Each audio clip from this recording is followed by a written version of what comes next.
अस्सलामुअलैकुम वरहमतुल्लाहि वबरकातुहू। एक ख़बर मुझे पढ़ने को मिली जिसकी हेडिंग ये थी कि अंतिम संस्कार में सिर्फ 3 लोग पहुँचे।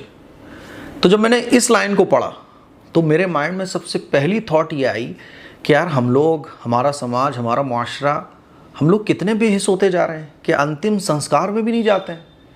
क्योंकि कितने ही कम लोग होंगे, 10-20 लोग तो अंतिम संस्कार में हो ही जाते हैं, हिंदू हो, मुसलमान हो, सिख, ईसाई हो, चाहे कितनी कम आबादी वाला एरिया हो, 10-20 लोग तो हो ही जाते हैं। लेकिन ये मेरी थॉट चेंज हो गई जब मैंने आगे की लाइन पढ़ी। और वो आगे की लाइन क्या थी कि 4 लाख फॉलोअर्स थे इनके। ये कोई इंस्टाग्राम पर, फेसबुक पर रील बनाने वाली खातून थी जिसका नाम था कमल कौर, और इनका जो पेज था वो कमल कौर भाभी के नाम से था। इसका जो असली नाम था वो था कंचन कौर। ये लुधियाना की रहने वाली थी।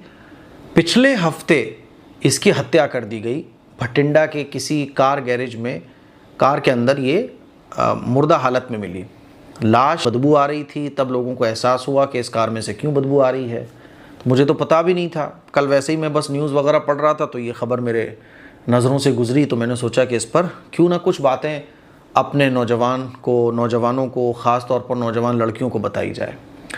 तो जब 4 लाख फॉलोअर्स हैं लेकिन 4 लोग भी अंतिम संस्कार में नहीं हैं, एक भाई, एक बहन और माँ, बस 3 लोग, तो पता ये चला कि कहीं ना कुछ गड़बड़ है कि लोग इनको रियल लाइफ में तो पसंद कर रहे हैं लेकिन रियल लाइफ में नहीं पसंद कर रहे हैं। और रियल लाइफ में आप पसंद किए जा रहे हैं लेकिन रियल लाइफ में आप पसंद नहीं किए जा रहे हैं, तो पता ये चला कि आपको अपने अंदर गौर करने की ज़रूरत है। तो मैंने जब और थोड़ा सा रिसर्च की, तहकीक की, तो पता चला कि कमल कौर जो भाभी हैं वो रील्स बनाया करती थी गड़बड़ वाली। गड़बड़ वाली कौन सी? जो आप अपनी फैमिलीज़ के साथ नहीं देख सकते, जिनको देख के जो है ना, जिनको देखना आदमी सिर्फ तन्हाई में पसंद करे, मज़े लेने के लिए जो रील्स देखी जाती हैं, जिसमें जिस्म की नुमाइश होती है, 2 नंबर वाले उसमें जोक होते हैं, डबल मीनिंग बातें होती हैं, इस तरह की इनकी रील्स वगैरह थी।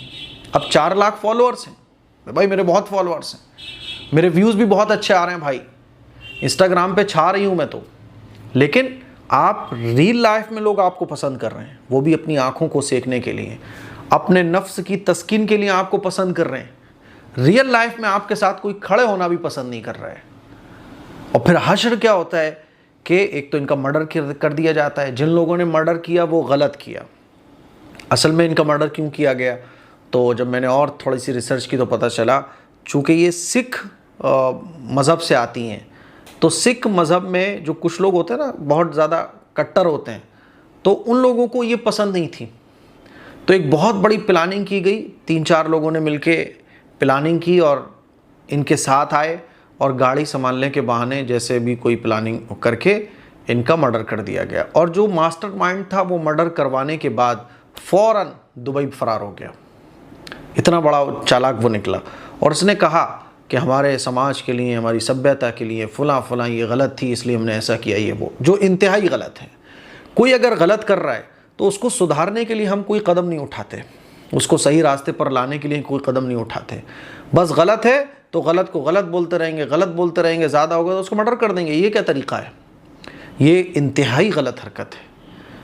और इससे पहले पाकिस्तान में जो एक इंस्टाग्राम पर रील बनाने वाली लड़की थी जिसकी 17-18 साल उम्र थी, उसकी हत्या कर दी गई। तब भी मैंने एक बात आप लोगों को समझाई थी कि गुनाह से, अल्लाह के नबी का इरशाद है, गुनहगार से नफ़रत मत करो, उस गुनाह से नफ़रत करो जो वो कर रहा है और उसको सही रास्ते पर लाने की कोशिश करो। हमारा और आपका सीन ये है कि हम गुनाह से तो नफ़रत कम करते हैं, गुनहगार से नफ़रत ज़्यादा करते हैं। वो तौबा भी कर ले, एक तो तौबा वो कर ले, उसके लिए हम कोई कोशिश नहीं करते, लेकिन उससे इतनी नफ़रत करेंगे कि बस हद हो जाती है। और वो नफ़रत का अंजाम ये होता है कि कमल कौर भाभी के नाम से जो खातून थी, इसकी हत्या कर दी गई। इंतहाई अफसोसनाक वाक़या। लेकिन इस हत्या के बाद 3 लोग अंतिम संस्कार में शामिल हुए। मेरी जो अपील है आप लोगों से, जो मैं समझाना चाहता हूँ वो ये कि देखो, आप गलत कंटेंट अगर बना रहे हो रील्स के नाम पर, फेसबुक शॉर्ट के नाम पर, शॉर्ट और रील और इंस्टाग्राम की जो भी कुछ ये चलते हैं, चाहे वो 4-6 टिकटॉक तो बैन हो गया लेकिन उसकी जगह बहुत सारे प्लेटफॉर्म आ गए, लेकिन मशहूर यही है इंस्टाग्राम, फेसबुक और यूट्यूब। इंस्टाग्राम और फेसबुक पे ज़्यादा है। तो आप खुदा के लिए रियल लाइफ से बाहर आइए थोड़ा सा, और रियल लाइफ से बाहर आके ये देखिए कि रियल लाइफ में जो मैं काम कर रहा हूँ, क्या रियल लाइफ में इसको अप्रिशिएट किया जाएगा? क्या सिर्फ रात की तन्हाई में लोग मुझे देखकर अपनी आंखों को सेकेंगे? जैसे कि आजकल मुसलमान लड़कियां भी बहुत सारी इस तरह के काम कर रही हैं कि वो गानों पर जो है ना रिएक्शन दे रही हैं। तो आपको जो लोग देख रहे हैं, आपको लग रहा है मेरी तो फ़ैन फॉलोइंग बहुत ज़्यादा है, आपको लग रहा है मेरे व्यूज़ तो बहुत ज़्यादा आ रहे हैं, लेकिन आपको ये देखना पड़ेगा कि ये जो रियल लाइफ के व्यूज़ हैं ये असल में आपकी इज्जत नहीं है, ये आपसे मोहब्बत नहीं है, ये तो आंखों को सेकने के लिए आपका कंटेंट देखा जा रहा है। लेकिन रियल लाइफ में आपके साथ कोई फ़ोटो भी खिंचवाना पसंद नहीं करेगा। मैं बस इस खबर को सुना के इतना कहना चाह रहा हूँ कि देखो, दो बातें बोलना चाहूँगा। एक तो हत्या, किसी को मार देना, ये इंतहाई गलत चीज़ है। कोई गलत कर रहा है उसको सही पर लाने की कोशिश करो। दूसरा कि आप जितने भी लोग सोशल मीडिया पे काम कर रहे हो, आपको ये गौर करना पड़ेगा कि रियल लाइफ में जो आप काम कर रहे हो, क्या उससे लोगों को फ़ायदा पहुंच रहा है? आपके मरने के बाद लोग आपको दुआएं देंगे, या रातों में आंखें सेकने के बाद आपको यही बोलेंगे कि एक नंबर की फुला है, एक नंबर का फुला है? नौजवान भी आजकल यही कर रहे हैं। हमारी रील्स में जो है ना गालियाँ हैं और सेक्सुअलिटी है, और आप बेशर्मी है, बेहयाई है, इंतहाई ऐसे दर्जे की गालियाँ ऐसी हैं जिसको सुनने में शर्म आ जाए कि अगर 4 लोग सुन लें। तो आपको एक बार अपने से एटलीस्ट ये पूछना पड़ेगा कि मैं जो काम कर रहा हूँ क्या ऐसा है जिससे लोग मुझे दुआएं दें, जो मुझे लोग फॉलो कर रहे हैं, लाइक कर रहे हैं मेरी वीडियो को, क्या वाकई वो रियल लाइफ में भी ऐसे ही मुझसे मोहब्बत रखते हैं? अगर आपका ज़मीर कह रहा है, आपका दिल कह रहा है, क्योंकि दिल इंसान को सच बताता है, जो इंसान का दिल होता है वो कह रहा है कि नहीं, तो रील जो बना रहे हो तुम, ये तो बहुत गलत बना रहे हो, रियल लाइफ में तो तुम्हें कोई पसंद भी नहीं करता, तो खुदा के लिए उस काम को छोड़ दो। वो काम करो कि मरने के बाद तुम्हें दुआएं मिलें। ठीक है, थोड़े से फॉलोअर्स कम होंगे, थोड़े से व्यूज़ कम होंगे, लेकिन वो काम करो कि लोग तो तुम्हें दुआएं दें, लोगों को कुछ ना कुछ फ़ायदा पहुँचाओ, कि जब तुम मर जाओ ना तो दूर दूर से लोग तुम्हारे जनाजे में आ रहे हों, घर बैठ के तुम्हें दुआएं दे रहे हों, अफसोस का इजहार कर रहे हों। समझ रहे हो बात को? ये मैं बस आप लोगों से कहना चाहता हूँ इस खबर के माध्यम से। मुझे उम्मीद है मेरी इन बातों को आपने समझा होगा।